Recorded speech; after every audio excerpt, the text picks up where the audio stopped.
Trent Bradshaw, Brandon Rogers with Bradshaw Financial Planning and Mind Your Money. Thank you for joining us for this market update. And also, Brandon, you're going to talk about Secure Act 2.0. Yep. Today's May the 6th, 2021. The agenda, before we jump into it, is going to be, we're going to talk about the market. We're going to talk about growth and earnings and then where we are in the cycle. And then secondly, Brandon's going to take care of the Secure Act 2.0 and kind of tell you some positive changes that have come about.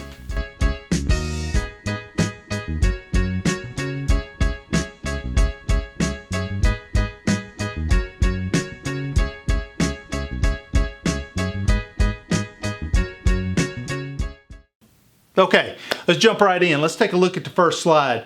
Very impressive.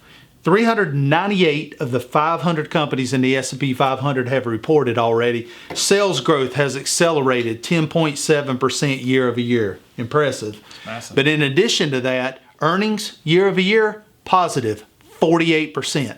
And that includes all of the sectors that you see here on the screen. Some are stronger than others, but as a group, 48% year over year, incredible. And some of that, I guess, was expected, right? Yeah, it was, because last year over year, last second quarter, think about where we were. The market, I mean, basically the economy was shut down. Absolutely, Yeah, but market's forward looking.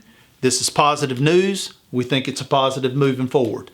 In addition to that, we do still think we're in that reflationary environment where we've got higher inflation, higher growth, which is good for the market. We want to buy those inflation-related sectors, which we currently have, which include materials, industrials, energy, financials. Higher rates, financials do well. So we've got those in the portfolio. So things are looking positive at this point, and we foresee this staying positive for quite a while. Yeah. All right. Why don't you take care of the Secure Act 2.0 and kind of bring those positive changes that you and I have discussed to the masses? Yeah, so this is what they're calling it. Well, technically, it's like Secure Act 2.0. It's got a different name, but it's currently being looked at in Congress. The House has passed it, so we're waiting to see what the Senate does with it. A couple of highlights. There's a lot going on in this bill, obviously, but some of the highlights that we wanted to bring to everybody's attention is that you notice that on the first Secure Act, they changed the RMD age from age 70 and a half to age 72. Well, now they're looking at it to say, hey, let's take it from 72 to age 75. But let's do this over a 10-year period and try to scale that up. We don't know what the finished product will finally be, but look for that to be a change. I mean, it was 70 and a half for such a long time, and now they're really stepping the age up. So what you're saying is, are they scaling it up to 73 starting January 1, 2022? Yeah, currently they're stair-stepping it throughout the years. So again, we'll just have to see what they settle on and kind of go from there. And then by 2032, you're saying it'll be up to 75. Correct. That's what the current language is stating. So. Gives you more time for the retirement funds to cook then. Yeah, absolutely. Yep. In the 401k space, it's pretty massive. They're making companies do some sort of automatic enrollment for their employees.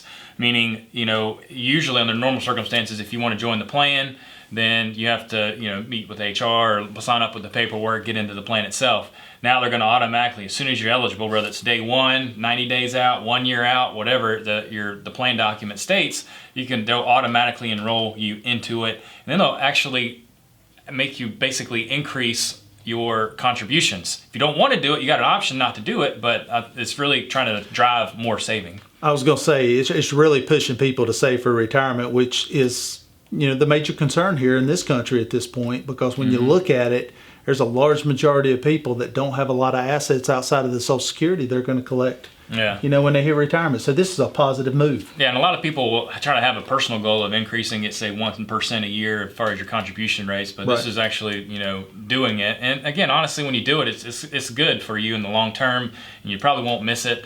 But, again, if you don't want to do it, you can opt out, but it's something that's going to be available. What about those Roth 401k contributions? I know you had mentioned that to me. It sounded like a pretty positive. Yeah, on the pretty Roth, positive event there. Yeah, so obviously some plans have Roth 401k options in there where you can choose to put your money in.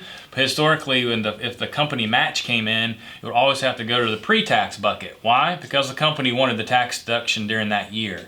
But now there's some legislation on the table to try to change that to say, hey, if you want your money to go in Roth, the company match can also go into the Roth. which is a pretty earth-shattering move there as well. It is. It is. So more to come on that. And that's a positive to kind of piggyback off of that. With the expected increase in tax rates potentially going forward, the Roth contributions are going to be even more leveraged to the positive rather than pre-tax. Yeah. Okay. And then the other main thing that we're going to be looking out for on this bill is the increasing the catch-up limits. So currently, it's about, you're looking at it, if you get over age 50, you can do $1,000 extra catch-up if you're into a traditional Roth IRA. It's never been really indexed. There's been 1,000 catch-up, period, right? So they're going to look at start indexing that catch-up amount as well, which is a positive.